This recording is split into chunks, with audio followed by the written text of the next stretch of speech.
அலைக்கும் வரஹ்மத்துல்லாஹி வபரகாத்துஹு. அன்பான உறவுகளே, அன் இப்னு அப்பாஸ் ரலியல்லாஹு தஆலா அன்ஹு அன்ன நபிய ஸல்லல்லாஹு அலைஹி வஸல்லம் கால் அர்பஉன் மன் ஊதியஹுன்ன ஃபகத் ஊதிய கைரத் துன்யா வல் ஆখিরা கல்பன் ஷாக்கிரன் வ லிசானன் தாக்கிரன் வ பதனன் அலல் பலாயி சாபிரன் வ ஜௌஜத்தன் லா தப்கீஹி ஹவுனன் ஃபீ நஃப்ஸிஹா வ மாலிஹி. ரவாஹு தபரானி ஷரீஃப். அனல பெருமானார் ஸல்லல்லாஹு அலைஹி வஸல்லம் சொன்னாங்க, யாருக்கு 4 பாக்கியங்கள் கிடைத்து விட்டதோ இந்த உலகத்தில் அவர் இம்மை மறுமையினுடைய அனைத்து பாக்கியங்களையும் பெற்றுவிட்டார் என்பதாக பெருமானார் ஸல்லல்லாஹு அலைஹி வஸல்லம் சொன்னார்கள். 1 கல்பன் ஷாக்கிரன், நன்றி செலுத்தக்கூடிய உள்ளம். 2வது ஒலிசானன் தாக்கிரன், அல்லாஹ்வை திக்ரு செய்யக்கூடிய நாவு. 3வது பெருமானார் ஸல்லல்லாஹு அலைஹி வஸல்லம் சொன்னார்கள், பதன அலல் பலாயு சாபிரன், தன் உடலில் ஏற்படக்கூடிய பலா முசீபத்துகள் சோதனையிலிருந்து பொறுமை காத்திருப்பவர்.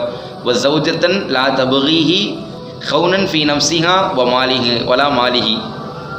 4வதாக தன்னுடைய கற்பிற்கும் பத்தினித்தனமாக இருக்கக்கூடிய தன்னுடைய கணவனுடைய பொருளாதாரத்தை பேணி பாதுகாத்து மோசடி செய்யாத மனைவி.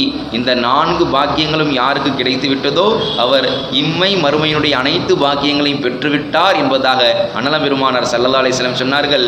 இந்த ஹதீஸை ஹஸ்ரத் அப்துல்லா இப்னு அப்பாஸ் ரலியல்லாஹு தஆலா அன்ஹு அவர்கள் அறிவிப்பு செய்கிறாங்க. நூல் தபரானி.